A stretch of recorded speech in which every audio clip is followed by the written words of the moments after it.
ভোর হয়ে গেল, 4টে বাজে ভোর। আমার তো মা বাবা বলেছিল বিয়ের পরের দিন যেন শাশুড়িকে গরম গরম এক কাপ চা করে দিই। अबे साले কি মনে করবে তা কে জানে বাবা। যাই চট এক কাপ চা বানিয়ে আনি।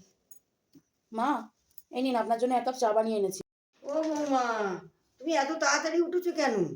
যাও, তুমি শুয়ে পড়ো গিয়ে, আমি চাটা করে দিয়ে আসবো কোন। ও বৌমা, ওঠো। ওমা, আপনি? অত তাড়াতাড়ি করতে হবে না, যাও গিয়ে চান টান করে নাও। আর এসে আমি ভাত বাড়ছি, খেয়ে নাও। আর মাথায় কাপড় চোপড় দিতে হবে।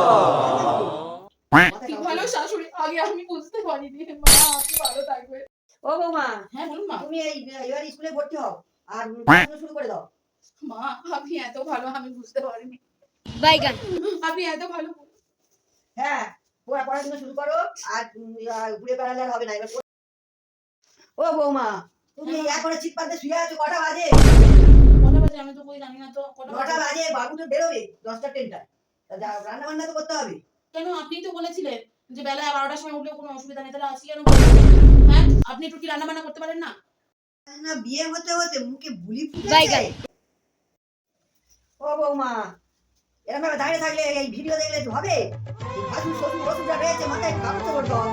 আপনি তো বলেছিলেন বাড়িতে নাকি প্যান্ডেল করে থাকতে। তবে আজকে কেন ভাসুর শ্বশুর ওষুধ হবে? হ্যাঁ,